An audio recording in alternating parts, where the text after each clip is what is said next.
안녕하세요. 행복한 하루입니다. 식품의약품안전처장이 영업자, 즉 회사 대표에게 교육을 명할 수 있다고요?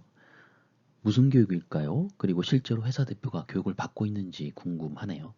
상상이 가시나요? LG생활건강, 아모레퍼시픽, 코스맥스, 한국콜마 대표님이 직접 교육을 받는다. 직원만 해도 수천 명인데. 이번 강의에서 알아보도록 하겠습니다. 이번 강의는 화장품 사후 관리 기준입니다. 지난번 시즌 1에서는 주요 조항을 6가지로 제시하고 총 3번의 강의를 통해서 말씀을 드렸는데요. 영업자의 의무, 또 안전기준, 화장품 기재사항, 부당한 표시광고 행위 금지, 기능성 화장품 심사, 천연 화장품, 유기농 화장품의 인증 등이었습니다.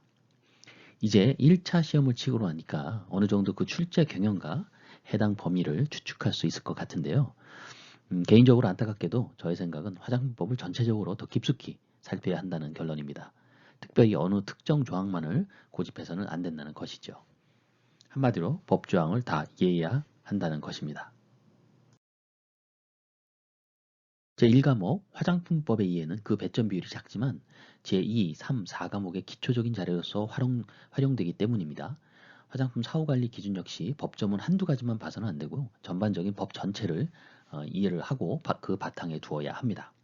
하여 본 사후관리 기준의 강의는 화장품의 품질과 안전관리를 위하여 영업자로서 준수해야 할 전반적 부분을 다루려고 합니다. 먼저 영업자의 의무에 대해서 살펴보도록 하겠습니다. 화장품법 제5조에서는 영업자의 의무 등을 8개 항으로 정하고 있습니다. 여기서 영업자라 함은 화장품 제조업자, 책임 판매업자, 맞춤형 화장품 판매업자를 의미하죠. 또한 각 조항별로 필요에 따라서 총리령인 시행규칙으로 세부 규정을 정하고 있기 때문에 영업자의 의무는 이 화장품법과 시행규칙 그리고 고시까지 살펴봐야 하는 어려움이 있을 것 같습니다. 여하튼 먼저 제5조를 살펴보도록 하겠습니다. 첫 번째 항은 화장품 제조업자에 대한 의무인데요. 화장품 제조업자는 말 그대로 화장품의 제조와 관련된 기록, 시설, 기구 등에 대한 관리 방법과 또 원료, 자재, 완제품 등에 대한 시험, 검사, 검정, 실시의 방법 및 의무 등에 대해서 총리령으로 정하는 사항을 준수해야 한다고 되어 있습니다. 따라서 이 시행규칙을 또 봐야 되겠죠. 두 번째는 화장품 책임 판매업자인데요. 이 책임 판매업자는 화장품의 품질 관리 기준, 책임 판매 후 안전관리 기준, 품질 검사 방법 및 실시 의무, 안전성, 유효성 관련 정보 사항 등에 대한 보고 및 안전대책 마련 의무 등을 준수하도록 총리령에 따라서 정하는 시행규칙의 내용을 준수해야 합니다. 세 번째는 맞춤형 화장품 판매업자인데요. 맞춤형 화장품 판매장의 시설기구의 관리 방법, 또 혼합소분, 안전관리 기준의 준수 의무, 혼합소분되는 내용물 및 원료에 대한 설명 의무 등에 따라서 총리령이 정하는 사항을 준수해야 합니다. 네 번째 항은 화장품 책임 판매업자의 의무인데요.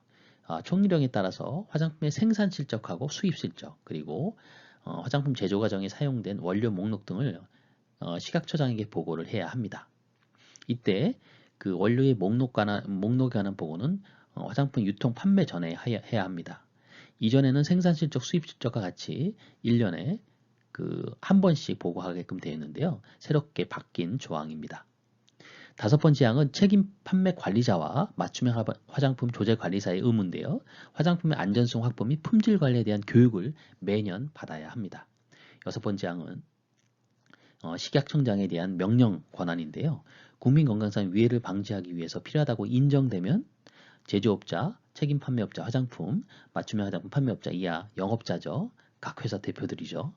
화장품의 관련 법령 및 제도, 즉 화장품의 안전성 확보 및 품질 관리에 대한 내용을 포함하는 그러한 화장품 관련 법령 제도에 대한 교육을 받을 것을 명할 수 있습니다.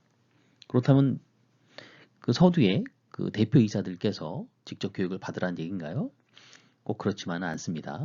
물론 대표이사들이 받을 수가 있습니다. 하지만 그 제7항에서는 그 교육을 받아야 할 자가 둘 이상의 장소에서 이러한 그 영업 활동을 할 경우에는 종업원 중에서 그 책임자를 지정해서 교육을 받게 할 수도 있다고 정해져 있습니다. 그리고 마지막 8항은 이 교육 실시에 대한 기관과 내용, 대상, 교육비에 대한 내용입니다. 시행규칙입니다. 법에서 총리령으로 정하는 사항, 즉 시행규칙에 대한 내용이 대부분이기 때문에 반드시 이 준수사항에 대해서는 시행규칙을 봐야 되는데요. 제11조 제11조를 보시면 됩니다. 제11조에는 먼저 책임 판매업자의 준수사항이 나와 있습니다. 책임 판매업자는 가장 중요한 두 가지, 품질과 안전입니다. 시행규칙 제11조 제1항은 바로 별표 1의 품질 관리 기준을 준수하라고 되어 있고요. 별표 2의 책임 판매와 안전관리 기준도 준수해야 합니다. 따라서 별표 1과 2를 또 보셔야 되겠죠. 또 세 번째 항은 제조업자로부터 반드시 받아야 될 것이 두 가지가 있는데요. 바로 제품 표준서와 품질관리 기록서입니다. 그리고 네 번째는 수입한 화장품에 대한 내용인데요. 책임 판매업자는 두 가지로 나누어서 보셔야 합니다. 제조와 수입입니다. 이 수입에 관련된 사항, 즉 수입관리 기록서를 작성 보관해야 합니다.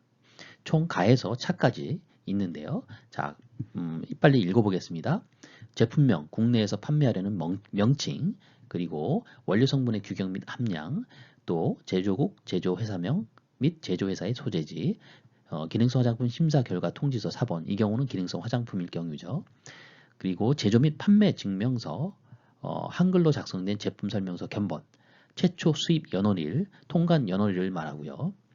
제조 번호별 수입 연월일 및 수입량, 제조 번호별 품질 검사 연월일 및 결과, 판매처, 판매 연월일, 판매량입니다.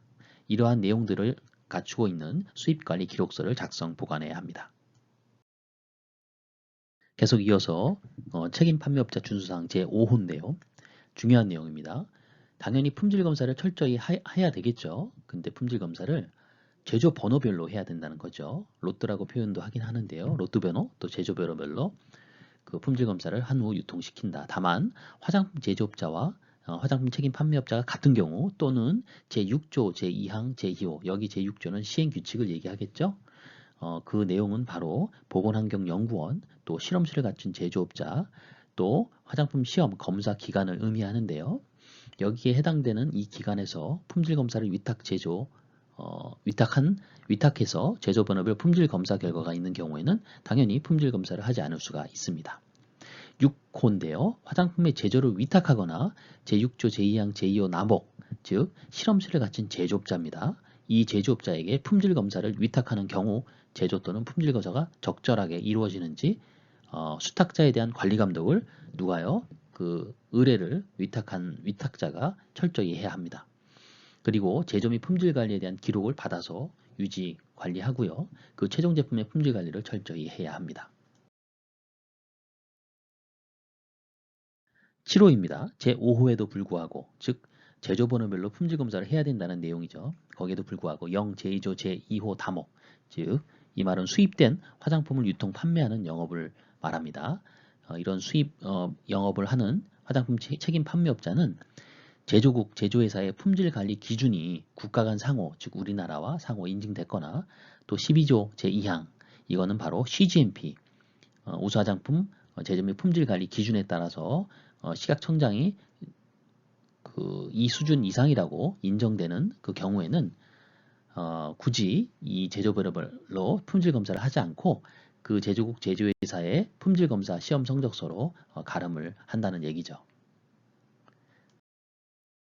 네, 수입 화장품의 제조업자가 CGMP, 우리나라의 식약처장이 고시하는 CGMP 수준 이상이라는 사실을 어떻게 알죠? 바로 현지 실사를 하게 됩니다. 식약처장은 요청을 받은 이후에 현지 실사를 통해서 수입 화장품의 제조업자가 CGMP 수준 이상이다 라는 부분들을 결정하게 됩니다. 그 조항이 바로 8호입니다.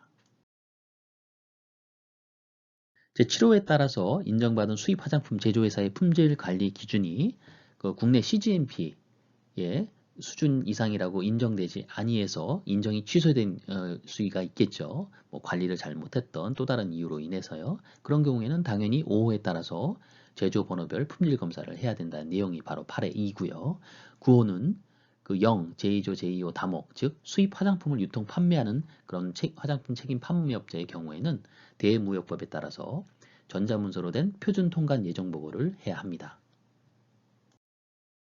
10호는 안전과 관련된 사항인데요. 제품과 관련돼서 국민보건에 직접 영향을 미칠 수 있는 안전성, 유효성에 관한 새로운 자료, 그리고 정보사항, 화장품 사용에 의한 부작용 발생 사례를 포함하는 건데요. 이거를 알게 됐을 경우에는 식약처장에 보고를 해야 된다는 내용이고 필요한 안전대책을 마련해야 합니다. 마지막 11호입니다. 성분에 대한 내용인데요. 그 아래에 해당하는 성분, 레티놀, 비타민 A죠. 그 유도체, 그리고 아스코빅 액시드, 비타민 C와 그 유도체입니다. 그리고 토코페롤, 비타민 E와 또 과산화 화합물, 효소, 이렇게 이러한 성분들 같은 경우는 매우 그 보관상 안정성이 불안정합니다. 그렇기 때문에 관리를 잘 해야 하는데요.